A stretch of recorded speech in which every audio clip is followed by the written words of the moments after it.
Hey,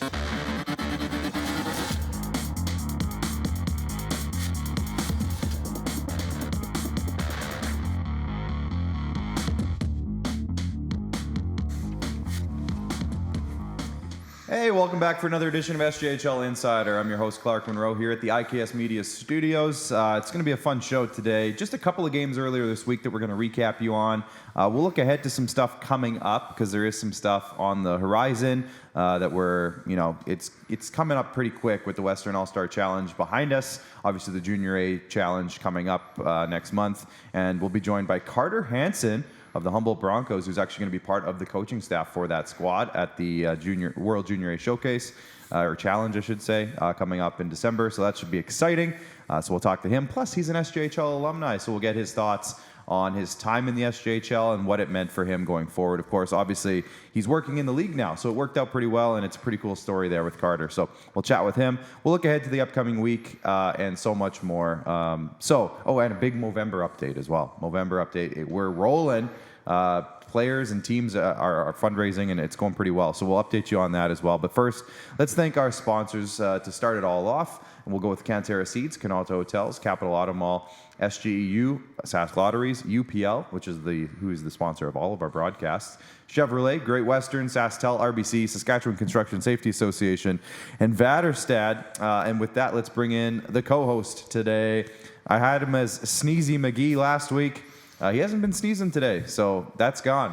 It's just Jamie Neugebauer now. Nugsy, hey, thanks for coming in. Hey, thanks for having me. Yeah, it's obviously been kind of a slow week, only 2 games, but a rare Monday game and a rare Tuesday game. We were at the Tuesday game, which is pretty fun.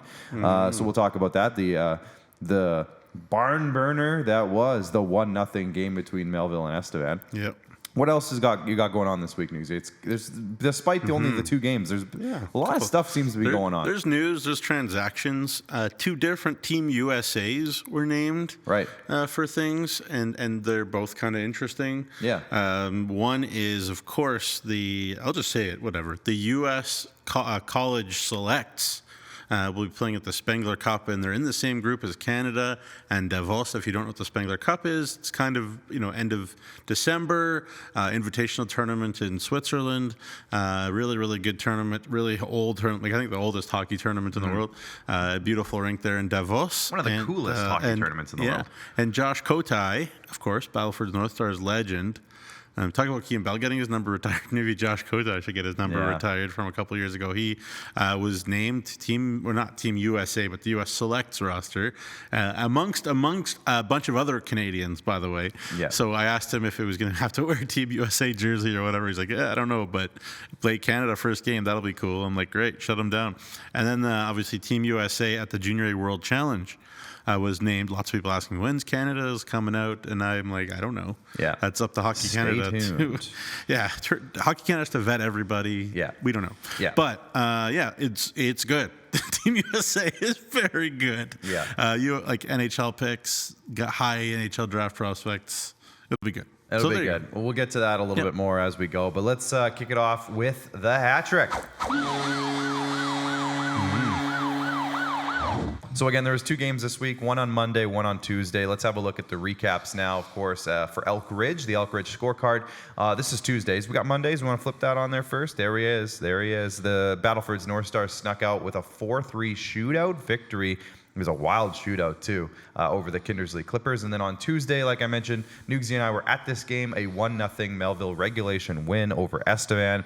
But let's go back and just chat about Monday's game to start things off, Nugsy. It was a 4-3 shootout win for Battlefords. If you want to throw the highlights in here now, Director Jordan, go for it. Raiden Zacharias had a big 3-point night in his return to the lineup. Finley Klippenstein chipped in with a goal and an assist. But the Clippers, Nugsy, on trend, pushed this game to a shootout, got a single point, and then in the shootout, 5 of the 6 shooters scored, including all 3 North Star shooters for the win. Matthias Radke, 30 saves and 33 shots in the loss. Steele Bass, did we decide if it's Bass or Bass? I think it's Bass. Steele Bass, it's a great name, either way. Huge 42 save night in the win, Nugsy. Yeah. What did you see in this one? Yeah, I mean, on a big picture perspective, the Prince Albert Raiders are doing great. And they're probably very happy with Steel Bass too, just as if they needed more good things to feel good about the PA Raiders, 14-1 on the year. But yeah, look, the Kindersley Clippers love to go to overtime. We've talked about that a bunch. I posted on social media that there's no way to explain this. 10 of their 20 games have gone to overtime. Can I give you a project for next week? Yeah. Can you look up, I don't know if this is going to be easy to do. Probably not. Like all-time record on overtime points, like overtime games. Or you could do it yourself, Clark. No, even. You're better Theoretically. You could do it yourself. You're but better you know at what? research. You know what? Well, who knows? But the bottom line is that Steel Bass made 42 saves, as you said. And for an 08 goalie in this league, 17-year-old, he has been excellent. He and Caden Serpa both have been excellent for Battlefords. And Kindersley, again, they just won't lose in regulation, so they keep getting points. They lost, but guess what? They're in first place in the league, albeit Weyburn and Humboldt have some games in hand on them, but I think the biggest news out of this one, you mentioned it there, getting Raiden Zacharias back. He had missed, I think, he had been away hadn't played in November yet, even, and hadn't scored a goal in a long time. So maybe, I think it was his first goal of the year, even. I think might have been, yeah. So good for him to get going. Been a tough start to the year. Whenever I ask a Battlefords person, what's going on with Raiden, nobody tells me, and that's fine. That's their prerogative, but yeah, obviously the league's better when Raiden Zacharias is playing well, and so it's good. Hopefully, it's a good first step of many. Yeah, it was his first goal of the season, and he chipped in 2 assists as well. So he had a few assists prior to this, but and one of the underappreciated kids in the league who Battleford's called up for the Weyburn series last year, Carter Gayson, who we both saw, and I was like, "Who's that?" He has been awesome. Underappreciated, under the radar. He's got 7 goals already. Yeah. On the power play there too. And boy, oh boy, he can play. He's a good young player. Yeah, from White City. I know the family actually. Just it's hockey. I think I think if I remember correctly, there's some baseball in that family as well. But yeah, pretty cool. And it seems like to me, Battlefords was a team. I've mentioned it before, but we talk about how they got off to a rocky start. Yeah, just up and down. Just up and down, but I feel like it was a lot to do with the way that their schedule was, because they had played so few games. They were so spread out. And I think they just needed to get on a roll, find the groove a little bit, because in their last 10 games now they've got points in 8 of them. Yeah, there's so that. They're finding it. There's the groove element. There's the who's in net element. Yeah, because do you remember they started the year? They had Bomback and they had Samborski too. Right. And now they've got Serpa and 2 Bass completely different guys. 2 completely different goalies. So within 17 games this season.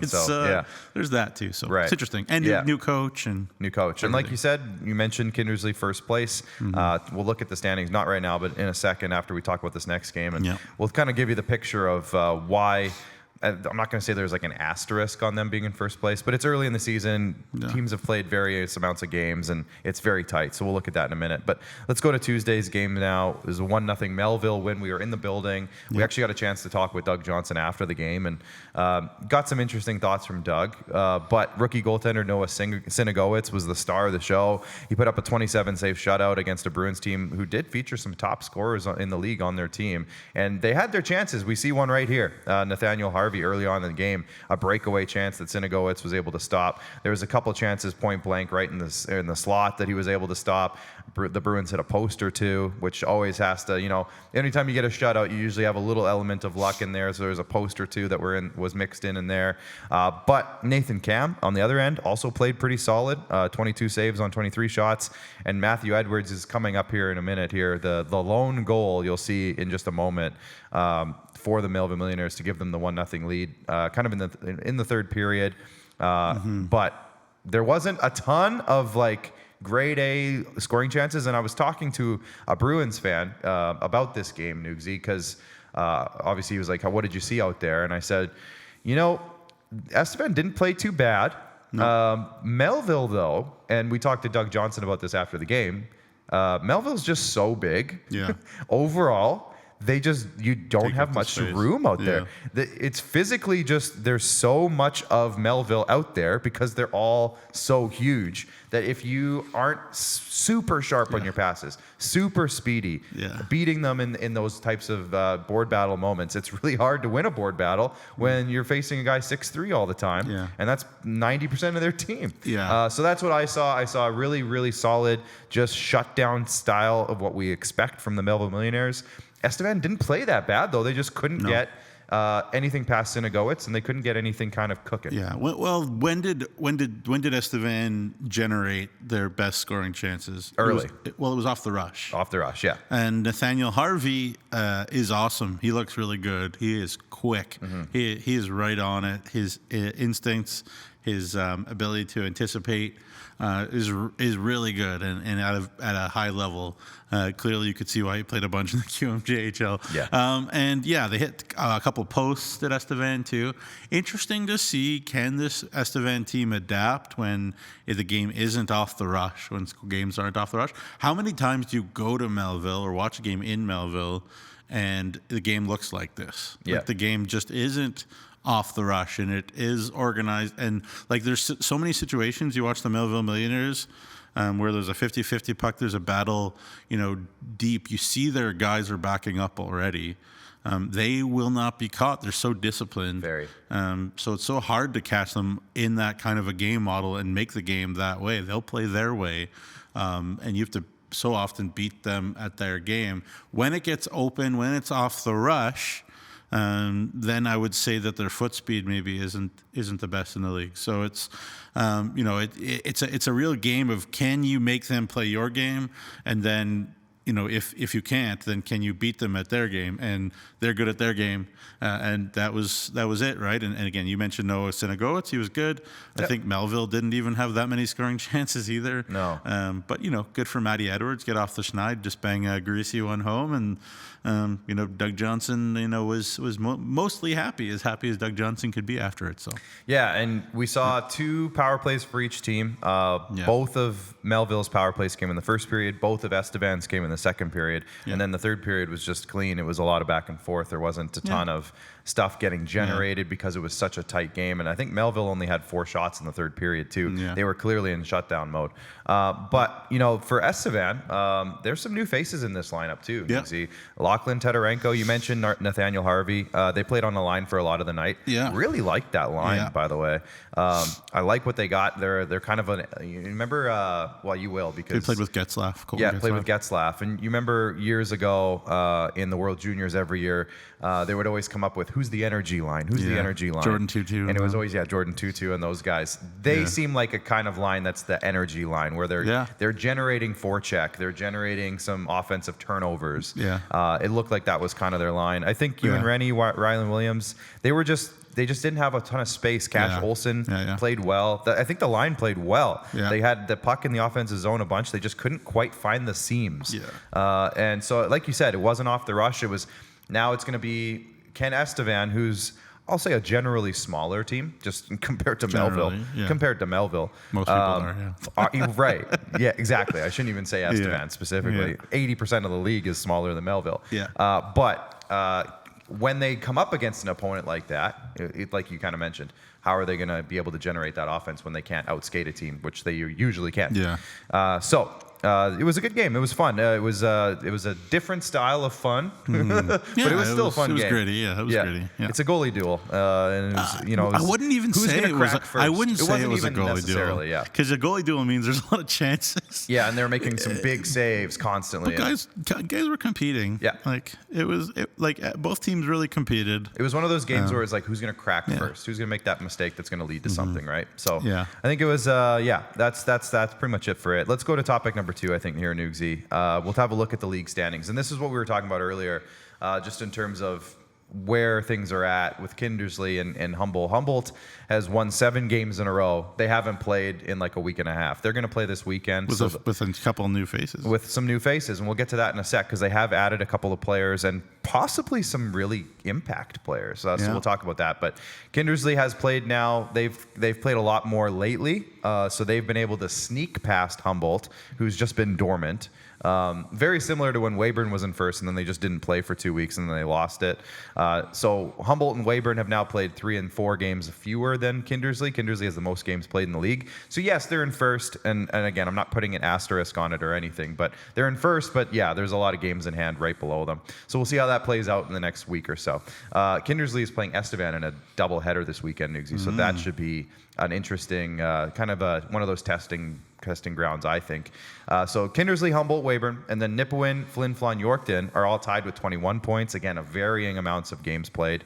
But Battlefords and Estevan have identical points to totals and games played, tied for 7th and 8th. Yeah. And then Melville's just outside of that. Again, they're tied for the most games played, but they have 19 points. And talking to Doug Johnson, he feels, I get the sense that they feel like they're just so close.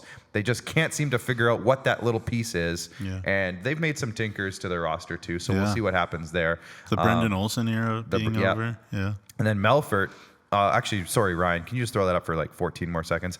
Melfort, uncharacteristically, and again, they've played the fewest games in the league, but uncharacteristically 10th place. And I don't think if you talk to anybody right now, any media member, any broadcaster, probably any coach, I would say, around the league, assistant or head, I would say that nobody would say, yeah, they're a 10th place team. No. They're a very solid team. It's just the fact, again, they haven't played in many games, and they just haven't been able to find the balance quite yet. And then Larange and Warman in 11th and 12th. Let's have a look at the division standings now as we continue to just kind of roll along here. The Bungie division, Weyburn and Yorkton. Yorkton has really jumped up there. They were in 3rd for a long time. They squeaked ahead of Estevan this past week. Especially Estevan losing to Melville. And look at Melville, right there too, right? We talked about it all along. The Bungie division is a 4-way battle, and it's going to be all year long. No matter how Melville started, they are right there. And we all knew that they would be. So very, very interesting division. It's going to be tight all year long. The UPL is led by Nipawin, but Flin Flon has found a little bit of that winning way again. So they've creeped up there. Nipawin just hasn't been able to maintain that early momentum they had early on. And then Melfort, 16 points. Again, they're out of a playoff spot right now. I wouldn't put money on that's going to last very long. Larange with 11. And then in the Nutrien division, Kindersley and Humboldt, 1 and 2 in the league, 1 and 2 in the division. Battlefords with 20 points. But they've got points in 8 of their last 10 games. And then Warman with 10 points in the Nutrien at the bottom. I have 2 points. Yep. One is the Nipawin Hawks are much better at home. They're 5-1 and 1 at home. Yeah. So you look at their record. Yeah. So the more that they can play at home, the better. And you say that they're trying to get things going. Usually they have a homestand, they have a winning streak, so they'll figure that out. Though they got a team that can probably play on any patch of ice and win. They just need to get it going and be consistent and learn to win ways. Just like Estevan, we were talking about comparing Estevan and Nipawin. We've talked a few times about that. Yeah. They're similar kind of hockey teams. They'll find a way. Nipawin made a couple ads too. Yeah. So that'll be interesting. And then the second point about Melfort is we saw this, I think, with Mike Reagan and the Flin Flon Bombers last year. We saw it with Scott Barney a couple of years ago. Whenever the head coach GM is involved with Canada West, the Junior A Challenge is the head coach there especially. For whatever reason, that team kind of slow start every single time. So I see that pattern. I don't know why, maybe, but the whole divided attention thing, maybe. I'm sure Trevor would disagree, and maybe will get mad at me, and that's fine. Barney and Reagan, I think it's the same thing for them when it was them. So again, and then they catch fire once they're done with all that. So it'll be fun. And it literally, you said the pattern. We're just talking about patterns here, Blevs. We're not saying anything about you individually or personally. No. It's just a pattern. Yeah. And like you said, the best part about those patterns for those teams is they usually go on very long winning streaks afterwards. So it's not necessarily a bad thing. Yeah. Let's have a look as we continue on. There is some news. Why don't we get to the news? Because I feel like we've mentioned it a couple times. We talked about the Josh Kotai news. Super cool that an SJHL alum is going to be playing at the Spengler Cup. Again, what Nugsy mentioned, what the Spengler Cup is. It's a super cool tournament. Usually club teams. It's not countries necessarily, but Canada usually throws a country in there. And then this year, I think this is new. Yeah, the college selects team. So it's like an all-star team of college players, of guys who are available, of guys who say yes, of whatever. Yeah. And it's a lot of Canadians, so it's not necessarily a Team USA. It's a college team. So it's pretty cool. This is a new thing. And Josh Kotai, SJHL superstar alum, is going to be part of it. So I'd say a good amount of them are Canadians. Yeah. Which is interesting. But I mean, a couple names that maybe people will know on top of Josh Kotai would be a couple former Brooks Bandits, Aiden Fink and TJ Hughes. Obviously, TJ Hughes destroyed the I think it was the AJHL still with the Brooks Bandits back then. Of course, he's on Michigan, and Aiden Fink is at Penn Fink State. also destroyed the AJHL. Also destroyed the AJHL. Yeah. Aiden Fink, pretty good player as well. And pretty interesting. And Martin Slavinch there at New Hampshire, the Latvian World Junior alum as well. So there's it's not a USA team. It's all there are it's some Americans, there are Canadians. It's a select roster of the college, and so I was joking with Josh a little bit about it, but. Yeah, super cool though. Still, Adam Gajan, who played for Slovakia at the World Juniors. Okay. As well. Yeah, I don't remember that name. Yeah, for sure. And then there was some trades and moves that I think are notable that have happened since Monday that I feel like we should just recap and talk about, because there are a few that fans within the league will know, and then there's a couple from outside of the league that will also be impactful. Yeah.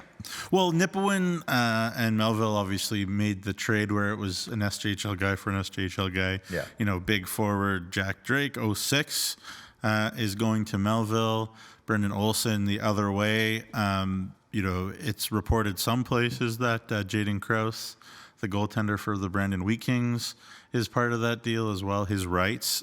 He actually played one game for Nipawin a while ago. So that would be a really nice addition if he was Melville's goalie either at some point this year or next year. He would be good. Hudson Gaynor.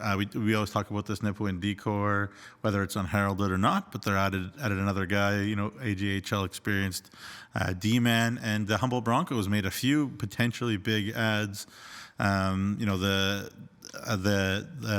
Levi Cosma kid who's was again with Devon as in the AJ and a good player there. 19 goals, 19 assists last year. Yeah, big in the AJHL. Yeah, big year in Devon. He was with Elmira in the North American League and was dropped and has only played one game this year. So maybe some time needed, some patience needed for the Humboldt Broncos fans.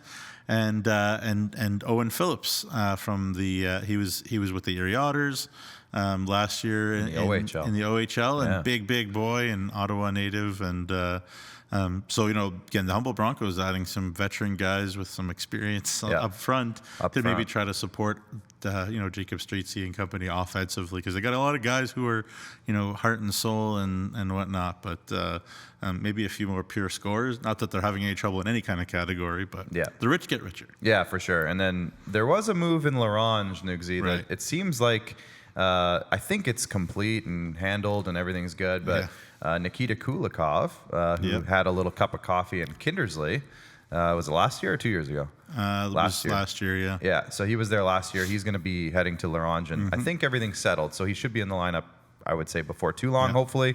But Commissioner Kyle kind of cleared that one up for us when we asked what was going on there. Sorry, that's Oliver Phillips, not, what did I say? I think you said Owen. Oh, yeah, Oliver. Yeah. Nice. Oliver. All good. But yeah, anyways, it seems like teams are getting to that point where they know what they are and they know what they need, and they're making tinkering moves to figure out if they can maybe take another step.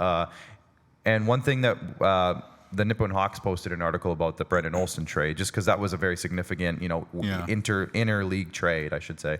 And they said, Jack Drake, great player, but we have some really good centers. And Jack Drake, I think, traditionally a center. Brendan Olsen slides into the wing, and he can play in that top six, top line. A little bit of mean. Yeah, exactly. So I think teams again, they know where their rosters are sitting, and they know if they have some strengths or surpluses, and they can move out and add to different spots. And so I think it's a really good trade. We'll see how it plays off, and we'll have to watch Nipawin's lineup in the next few days and kind of see where Brendan Olsen fits. And a good opportunity for Jack Drake. Yeah. Hard to crack the top six forward core in Nipawin. Yeah. Right now. Yeah. And good opportunity for Drake. And again, he's a big boy. Yeah. Big boy, big forward on Melville. Makes sense. Exactly. We were sitting in the office, and Nathan Taylor walks in to just arrived and and I'm like, oh man, here's another monster in Melville. But there you go. Yeah, exactly. So they have a trend, a bit of a trend. Let's have a look. We'll go back to, technically we're still on topic 2 here for the hat trick. We'll speed through this though. Oh, thanks, Jordan. Thanks. That was really fast. Just to remind people of it. We'll have a look at the scoring leaders around the league now as we kind of continue on. And As we mentioned, Jacob Streetsy, we just talked about him slightly with the Humboldt Broncos. He's leading the way still, but Ewan Rennie has snuck up there and tied him. Avery Johnson has skyrocketed up this chart to have 27 points now. Again, he's played 3 more games than everybody else, but he's right up there now. Rylan Williams continues to have a strong year. Gabriel Corshane has been in that spot pretty much all year long. Lucas Schmid has been there pretty much all year long. Most points per game, if you can, well, not quite most, but he's up there in points per game. Boston Harkness, wow. In that game that we watched on Tuesday, Nugsy, I know I've seen Boston Harkness many times in his 3 or 4 year SJ career, but man, did he look just so solid. Yeah. You're not getting around that kid. I'm telling you, oh my gosh, that kid is just so solid. He had one shift where he just skated by a few guys and made something happen. And then one shift where 3 guys tried to skate by him and he's like, nope. And he just like pushed them over. And it's like, oh gosh. Yeah. Anyways, there's the scoring leaders. The goalie leaders, let's have a look at them now as Charlie Tritt continues to, I don't even know what word rip to use. The league apart? Yeah, rip the league apart. Let's go with that. Yep. Obviously, a lot of those shutouts came early on in the year. 2 of the first 3 games. Yeah, so that number looks huge, and it is huge, but a lot of that was early, but he's still putting up just great numbers and giving Humboldt a chance to win every single night. Brett O'Halloran has really jumped up this list. Again, this is top save percentage, so it's sorted by save percentage. So as you can see, Brett O'Halloran's number, and of course, we talked about this last week, but it was aided by 58 saves or something one night. Yeah, but he's which playing well. always helps, but he's playing great. Colton Scott has had a really impressive 6 games as a backup goalie in Nipawin. Preston Patnode is now the guy. He's the guy in Weyburn after Ty Matanovich was traded. I don't know. Well, he and Nate Stevens will really compete. Sure, I shouldn't say that, but as of right now, he's the guy who has played the most games, at least in Weyburn. Yeah. Matthias Radke has performed admirably in his small sample size with Kindersley. So Kindersley's goalies have really showed up. Kaysen Kabelka, obviously, he had a great start with Matt and Malacca not getting as many games, but now that Malacca's back, you would anticipate that he would get more starts. Great parents. His dad, Dean, and his mom, whose name escapes me right now. We talked to them a lot in Martinsville, and they're beauties. Oh, that's great. Yeah. So there's the goalie leaders, and then the face-off forces. There's some changes in this list. Lucas Schmidt continues to lead the way. Has all year, pretty much. But Stein Dostal's crept in there, and Ryder McDonald, too. Yeah, Ryder McDonald, too. Campbell and Margolis have been in and out of this list for close to the top pretty much all year, but a couple new names in there. So there's Nugsy's favorite, the face-off forces. Yeah, and Ryder McDonald's really underappreciated kid. I think he came out of Shattuck St. Mary's, so no, not a bad place. Not a bad place. A couple good kids have come out of there. I can't remember their names. Yeah. Sidney Crosby? Krismy Schmosby? Krismy, yeah. One last thing before we bring in our guest today, Carter Hansen, the Movember update that we talked about. This number is actually incorrect in a good way. We've actually, since we made this graphic this morning, we've actually gained over I think it was $150 more. I think we're actually almost at $9,000 as of this recording. So since this recording, we've gained more money. Or since this graphic was made, we've gained more money. We're at $8,800 as of this graphic. I think we're over $8,900 now. And the coolest part about this one is, if you look at who's in first place, the SJHL staff. We're killing it. And Ryan, did we have the individual names as well? I don't know. We had the graphic, but I don't know if we put it in. We didn't put it. Okay, let's put that team graphic back up then. One of the cool things about this SJHL staff account and amount, and I feel bad for Weyburn, but maybe this is a challenge to Weyburn. I'm pretty sure that Preston Patino's dad donated $1,000 to the staff, not to Weyburn. Oh. And he meant to do it to the staff, not to Weyburn. So, I mean, do we know that? Kelly confirmed it. He asked, I guess he sent a message. So then let's just say thank you, Mr. Patino. Thank you, Mr. Patino. Sean Patino Law. I think it's his dad. But yeah, Kelly asked him. He said, no, that's where I meant to put it. So here we are. There you go. We're good. But Yorkton is the leading team right now. They're killing it. And if you remember last year, Yorkton was a very slow starting team with Movember, and then they jumped up real quick. Yeah. They're getting off to a hot start. I think they want that pizza party. Yeah. Maybe Calvin Tokarczyk wants the pizza party. Yeah, Calvin wants the pizza party. So anyways, that's the added bonus this year compared to last year is the winning team gets a pizza party. I don't know who's paying for this pizza party. We'll find out. but somebody Figure it is. out. It's in the works. It's in the works. Why don't we, speaking of in the works, this guy's career is in the works. It's taken off right now. There's a lot going on here. Future NHL coach. Yeah, there you go. So why don't we bring him in now? Our Success Starts Here alumni interview. Technically, this is an alumni interview, but there's a lot going on right now with this guy, Carter Hansen. Carter, thanks for joining us today. Hey, thanks, guys. Thanks for having me on. So I think the big question, I mean, we can talk about Humboldt. We can talk about your alumni, your stint with Melville and Melfort back in the day. But why don't we start with the Western All-Star Challenge and the Team Canada West coaching staff stuff. How is that all going? And, I mean, that must have been a pretty cool phone call to get when they asked you to be a part of it all. Yeah, for sure. It was definitely a big opportunity for me to get to go back again as a video coach this year. I know usually they try to give you a gap in between years of when you do it, but I'm always happy to go back and represent my country. Especially had a good turnout last year. I know probably wasn't the best middle part of the tournament, but finish off with bronze is definitely always something nice to. You can't take that away from you. I know all those players, is that something you get to take home and you keep for the rest of your life. So I'm definitely excited to go back for the opportunity again on that. But things are going good. You know, we're still, as coaches, we're still meeting, making plans, getting system stuff ready for when we do get to Quebec, because it's a quick tournament style, and you got to be ready to go once you get there. So we're just behind the scenes doing planning, stuff like that, and keeping busy as December kind of creeps up on us here. Well, the one thing I wanted to talk about that Clark didn't mention in that whole layout of things is that, you're a relatively new dad, Carter. How's parenting, and how has that, impacted your perspective on life and coaching as well? Yeah, thanks, Newsy. Being a dad's been absolutely phenomenal, right? I got my little girl, Ellie.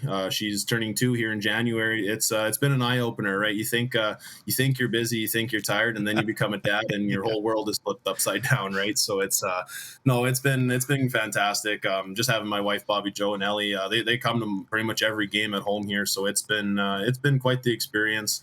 Becoming a dad, obviously life's a little bit more busy, but a little bit more planning into that and a couple more cups of coffee, and we can get it all done at the end of the day. Yeah, exactly. Well, let's talk about the home games, the Humboldt Broncos. I guess not just the home games, the whole season as a whole. Red hot right now in the regular season with 7 straight wins, and basically, very much in first place for a while, and then Kindersley just snuck by you. But it seems like a lot's going right so far, Carter. So what's been going right for Humboldt so far this year? That's a great question. I think me and Braden are even asking ourselves that sometimes. like you like to try to take a lot of credit as a coach, but at the end of the day, those are the guys on the ice making the plays and putting the puck in the net. So I think we just have a really good group this year that just wants to learn, wants to get better each and every day. And they're just taking everything me and Braden have kind of given them and just running with it, right? I think this year we got a team that plays a lot faster.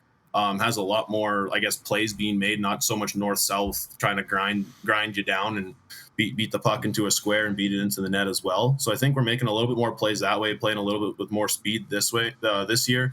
And I know we had a little bit of a rough patch in the middle. We're almost the team of swings. Right, we won 6 in a row, lost 4 out of 5. Now we won 7 in a row. I think it's more of that consistency of execution and putting it all together night in and night out. And that's the issue of not the issue, I guess, but that's the joy of junior hockey, that it's never going to be perfect. Just these guys are executing at a higher percentage than we definitely were last year, and it's been working great for us so far. Yeah, for sure. Now, Carter, I got to ask you, obviously you spent, I guess, most of your junior career in the Western Hockey League, but, you spent the end of it in the SJHL, as you mentioned there with Melville, and with, the coach that you have there now as your head coach for Canada West, there, Trevor Blevins. I guess just talk about, both in Melville and in Melfort, how you feel like those opportunities and those communities kind of helped shape you into the man you are. Obviously played at the U of R and into senior and into coaching in life beyond, but how did playing in the SJ mold you into the man you are? Yeah, that's actually a great question, Nuggs. I don't know if too many people have asked me that one. So I guess to explain my story a little bit for people that don't know, I was actually supposed to coach at 20. I was supposed to be an assistant coach with the Regina Pats at 20. Wasn't even going to play hockey that year. That ended up obviously not working out. And I remember Jamie Fiesel ended up calling me, giving me an opportunity there in Melville to go play. Definitely him and Hod a little bit, but I actually had Fiesel as my U17 coach as well. So I had a little bit of experience with him in Team Canada beforehand. So that's what kind of brought me to the SJ. Obviously didn't have a great start there in Melville, but got lucky enough to be traded up to Melfort there. Got to have Trevor Blevins as my head coach, and I guess the rest is, as you would call it, history there. But got traded there to Melfort, to a really good team. Didn't lose a whole heck of a lot at home there, and ended up taking a championship home at the end of the day. So it ended up being a blessing in disguise there that I didn't become a coach at 20. Got to play one more year, got a championship out of it. And I really feel like that 20-year-old year kind of turned a lot for me, that I got to come back eventually as a coach after a couple of years at U of R. Obviously got my first gig there with Scott Barney and the Humboldt Broncos, and still here today. So it's that 20-year-old year was a big year for me in my hockey, I guess, world, hockey development, turning into a coach. So that 20-year-old year ended up being a really big year for me, Nukesy, that I'm sure lots of people don't know. I was really close to not even playing that year. That's a super cool story. And I was in Estevan at the time, Carter, when you got to Melville. And so I got the opportunity a few times to meet Jamie Fiesel. And yeah, exactly. That's a Legendary. He's legendary. For those who don't know, Jamie, can you paint a picture maybe for us of your interactions with him? And you're only there for several months, but for him to convince you to come and then to play with him and under him for a while, that must have been quite the experience, because he was only there, like he was done there pretty soon after you were gone. So that was near the end of his career. But boy, I've heard some stories of his, and it sounds like he was quite the guy.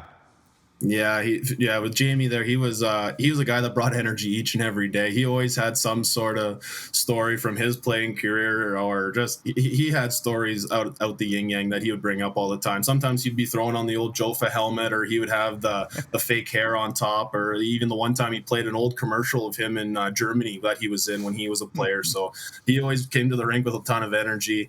Great positive energy anyway. So he's and I guess the best way to sum up Jamie Fiesel is if you guys haven't seen, you got to go see his major blow up he had doing the blind man walk across the ice there. His favorite thing when I first met him after that incident, he always said he's always going to be mad that he was number 2 on the top 10 TSN list, that he didn't get number 1. So that's a good way to sum him up, that he's always light about his own stuff too. Yeah, that was I think I've also seen that German commercial, because I'm pretty sure it was a main staple every time at the league marketing meetings in Nipawin. Anytime he would start talking, one of the other coaches would say, "Hey, Jamie, you should show everybody that German commercial you were in." And it's pretty impressive. But yeah, pretty impressive. Let's talk about the transition from your junior hockey career. You played a couple years at the U of R. So what was the transition like for you, Carter, going from major junior, you thought maybe your playing career was done, and then jumping back in for a few more years? So what was that transition like for you into the U Sports category? Yeah, I know U of R was always something I was looking at doing, like going to play there, right? Especially playing in the Western League there. I kind of had an idea by that 18, 19-year-old year that maybe the NHL wasn't going to be my life. So, like, obviously you got to start planning after that. So school has always been a huge part for me. Like, my family was a big pusher, and you got to go to school just in case this hockey thing doesn't work out. So I felt like I knew I was going to the U of R like pretty well, like early on in my career, like 18, 19, like even if I didn't play at that 20-year-old year, I was going to find a way to go play at 20 just to get my education and play a little bit of hockey as well. But the transition was a little bit odd, I guess. Like, knowing that I wasn't maybe going to play at 20, you never really know, like life can take you different ways very fast in 1 year even. So the plan was always for me to go to U of R. Just wasn't sure if I was going to be a hockey player doing it at the same time there. So it was definitely a lot of questions to be answered there in that summer between 19 and 20. But that's what we could try to tell our guys too, is that the game of hockey is fantastic, but life really hits you when you hit 21. So you got to be ready for that 21-year-old year, because all of a sudden it's not just all about hockey. Yeah, for sure. Well, for sure. But I do have to ask you, I'll give you a couple of options of names, and I want you to give me, if you can think of a great story involving one of these 3 names, I would appreciate it. So, not to put you on the spot, but I'm putting you on the spot. Obviously, Clark and I are big Leaf fans, so you played with Morgan Riley. And Braden Point, of course, has terrorized the Leafs, but you played with Braden Point. And Chandler Stevenson, who's, of course, a bit of a legend here in Saskatchewan. So give us a story from one of those 3 sort of NHL good players. Oh, I got some good ones on all of them. Probably the one I know I can tell. I'll tell about Chandler Stevenson. Okay, More of just him as a player, who he is as a person. sure. He was probably one of the more frustrating guys because he was so good, but it was so good when he wanted to be. Hmm. And like he was one of those guys that you'd be playing in a game, a hard fought game. I'm a guy just trying to grind out, get my handful of minutes wherever it was, whether it's forward or defense. It'll be a 2-1 hockey game, and sitting in the middle of the bench, Chandler looks over. Should we go tie this one up? Well, I don't know, Chandler. I know I'm not going to do it, but I'd love to do it. But, next shift would hop over the boards, back of the net. It's a tie game. Like, man, you just make this look way too easy. So he was that guy that he could turn it on when he really wanted to. And I think for people at home, like you look at those first couple of years in Washington of him trying to figure it out. Then all of a sudden he gets to Vegas, and you can really tell that's when he kind of turned it on. That's why he was such a big part of them making a Stanley Cup run there when he was with the Vegas Golden Knights. But yeah, definitely a legendary player in junior. He was a man amongst boys out there for sure. Yeah, and it turned into 30 some odd $1 million for him too. So I think all three of those guys are doing okay. Yeah, they're all okay. doing more than fine. Those guys. Not too bad guys. A few bad guys to have in your Rolodex No. for sure for summer vacations or lake trips or anything like that. Yeah. But Carter, you got a big weekend coming up here, up in the Whitney Forum with the Flin Flon Bombers. What's the message right now in the locker room and in practice as you head into a pretty big weekend? Yeah, for sure. Especially, we've had our long break here now. I know a couple teams like Weyburn, I think Melfort, and also Flin Flon might have had a bit of a break here too recently. But just looking at these other teams, we got to be ready coming back out of our break, right? I know it's not a friendly environment going up there to the Whitney Forum for anyone that has experienced it. So this week has been honestly a lot of battle, a lot of grit kind of drills, practice sort of deal. Just trying to get our guys ready because if you're not ready to get hit and be bombarded those first 10 minutes in Flin Flon, it's going to be a long night. It's going to be a long weekend. So that's kind of been our emphasis this week, is just kind of getting back into the battle of things. Like have your teammates be the first one that hits you in practice hard, instead of it being that Friday night 5 minutes into the first period and also you're back on your heels. And because I think anyone that's been in Flin Flon over these years, you know how fast they can turn. You can be on your heels, and you look up at the score clock and it's 5-0 with 30 shots on you in the first 10 minutes. Like, it happens. So that's been the big emphasis for us this week is just getting ready physically for the battle that we're going into, and then just get more of that execution back. Right after a few days, guys kind of lose it a little bit. So it's been a good week of practice here, but it's going to be a big test for us, these 2 games up in Flon. Yeah, always fun. I always remember Rory always being like, "We always play Flin Flon in the playoffs. I'm so tired of it." But obviously, it's always good battles with you guys there, and obviously, Daz's performance last year is one that I'll never forget when you guys took them on. So, pretty cool. Okay, last one from me, Hanny. I know I could ask you a billion more questions, but we don't have time for that. But we talk about sort of 4 sort of SJHL coach legends. Obviously most 3 of the 4 are still active, so weird to call them legends, but I think they will be when it all is said and done. And you've coached with and under and played for one of them as well, over your time. That's of course Mike Reagan, who you coached with Canada West last year. Trevor Blevins, who you played for and will coach with Canada West. You coached with Scott Barney, of course, is at the Sudbury Wolves now, of course, but did an incredible job with the Broncos. You had a front row seat for that. And of course, now Braden Klamosko, who's of course a legend and just wins and wins and wins. So as quick as you can, take me through all 4 of those guys and maybe think about one quick thing that you can take from all 4 of those guys that you try to apply to your coaching game right now. Yeah, that's a good one, Nukes. I will try to be quick, because I will say lots of the stuff seems to overlap with a lot of these guys of why they're so successful in this league. But you deal with a guy like Mike Reagan. For me, with him, it's the details in the game and how he doesn't let that stuff slide, right? Yeah. I think he's been very consistent. I would say you could say the same thing about Trevor Blevins, is that the systems are probably still the same thing that since when I played with Blevs and against Rags too, is that there's very finite details in the game that they do not let slide with their players, and I think that's why they're so consistently good all the time. So I would say that's definitely more Mike's side there, is like he's very detailed, but very holding guys to that standard. With Trevor, sorry, he's a guy that is very much the same way. Like he likes his style and he demands that style, and that's the only style that will really fly there. But I still feel like he puts a lot of the onus into the players' hands as well. That as much as he can come in and bark and yell at you in between periods, it's still on the guys at the end of the day to go do it, and he gives you all the confidence in the world to go do that. With Scott Barney, I feel like obviously being the player that he was so good on the offensive side of the puck that he was just all about attack. He's a guy that I'm glad I started with him because he taught me how to work as a coach. Like it was constantly every day I'm doing something to get myself better or players better. So I feel like he was really good for me off the start. And now you get a guy like Braden Klamosko that I'm working with. But like you said, Nugsy, all he does is win, right? And now it's like, how do I take what he does and put it into my own? And it's, I think he's given me a lot of that leeway of how to learn and how to find out who I am as a coach to go do it myself later on as a head coach. I feel like he's given me that freedom to do that. So I felt like it was a very good, like 1-2 punch for me as a coach myself is learn how to put in the work first. Now learn how you want to take that yourself and turn yourself into a head coach one day as well. So like you said, Nugsy, I've worked with 4 legends in this league, been very lucky that way, and couldn't have asked for a better foursome to work for so far. Yeah, it's a pretty good track record, I would say. And you're on your way yourself, Carter. So really appreciate the time. And we'll let you go because I know you got a big old bus trip to get ready for. So we'll let you go for that. And we'll talk to you again soon. Awesome. Thanks, guys. Appreciate having me on here. Keep doing your thing every week there. It's awesome to tune in and find out what's going on in the SJ. Appreciate that. Thank you. Carter Hansen. Again, a great guy and long career in the WHL, turned into a pretty cool finish to his junior hockey career, like you said, in Melville and Melfort, and then turned it into a really cool post-playing days career as well, and he's just getting started. Yeah, I mean, I've got so many good things to say about Carter Hansen.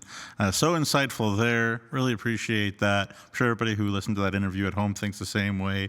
Such a genuinely good dude. Such a hardworking dude. Like working with him at the Western All-Star Challenge from a league perspective, from the media side.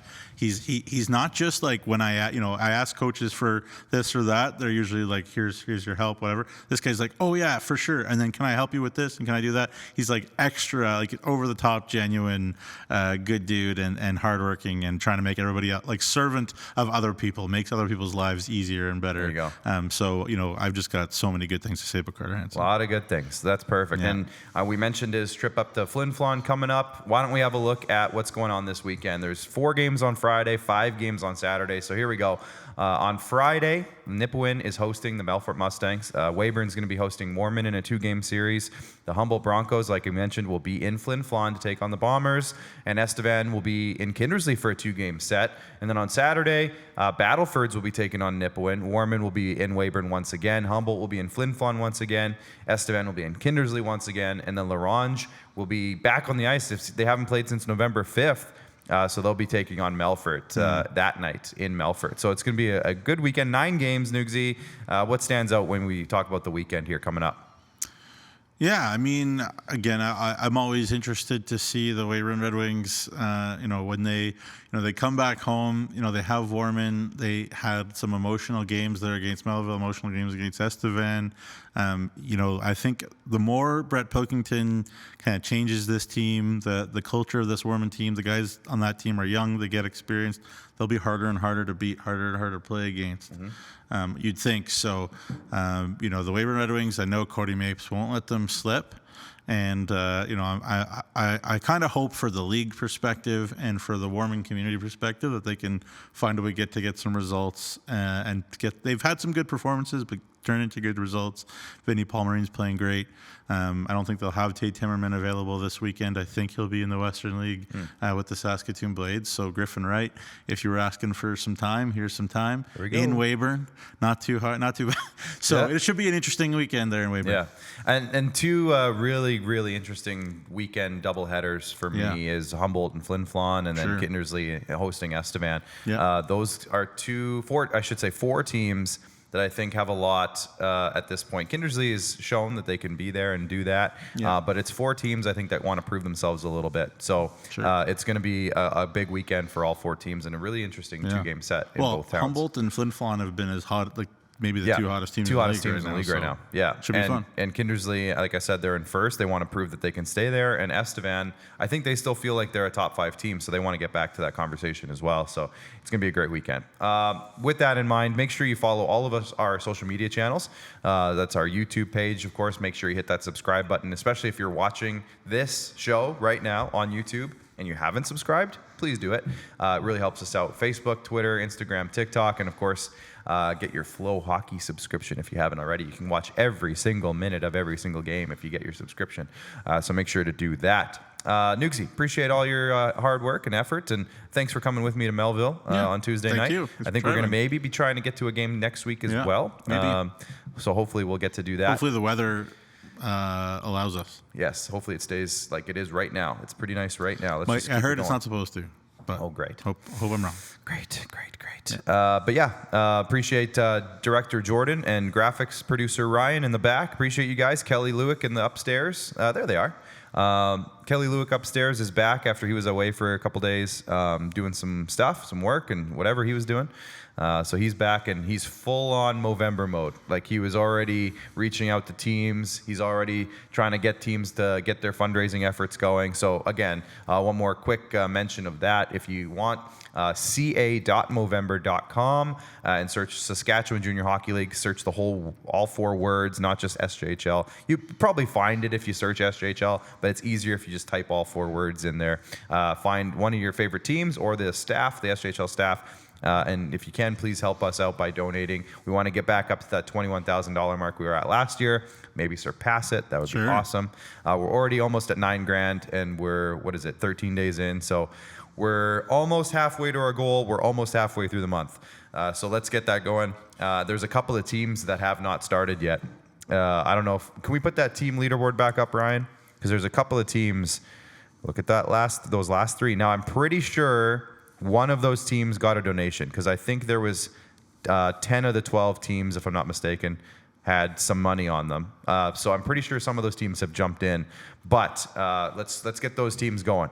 And I'm sure they will. But appreciate that, and appreciate you guys tuning in to SJHL Insider. For Jamie, I'm Clark, and we'll see you on Monday for SJHL Weekly. There's 9 games coming up this weekend, so enjoy the hockey, everybody.